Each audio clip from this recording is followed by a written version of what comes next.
OMG! Handang-handa na ba kayo sa first game nila sa finals? Ito ang bakbakan nga ng Creamline versus Signal. Creamline nagsalita na nababawian at talagang hindi papayagang manalo ang Signal. Alay sa Valdez posibleng ibabad na. Gandler, Santos at Chamson handang-handa ng pabagsakin ang CCS. First game pa lamang.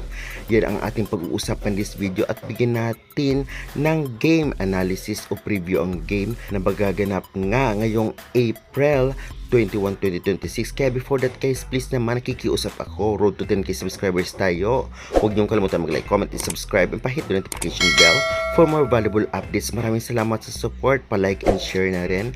At syempre, abila ka ng ating product din sa baba dahil may discount kapag ginamit ang aking link. Creamline t-shirt, Chocomucho t-shirts, sports shoes at sports bag at iba pa. Maraming salamat again. Ang laban nga nila sa first game sa finals ay magaganap ngayong April 21, 2026, 5:30pm at ang venue po nito ay sa Smart Araneta Coliseum. At kung magtatanong kayo saan ito mapapanood, Pilipinas Live Signal application, i-download at mag-register. At syempre meron din po sa One Sports Plus sa cable. At syempre meron din pong free sa PVL.ph Live. Well, magandang laban ito, lalong-lalo pa baling pang-apat ng tapatan ng Creamline at Signal. Ngayon nga ang conference na ito dahil sa prelim ay nagharap na sila at sa qualifying round at sa semifinals. At syempre ngayon sa finals ay maghaharap pa rin sila. Kung ating titignan sa standings nila sa naging laban ng mga nakaraan ay talagang may dalawang panalo ang Signal at isang talo laban sa Creamline. Ibig sabihin may isang panalo lang ang Creamline at dalawang talo sa Signal.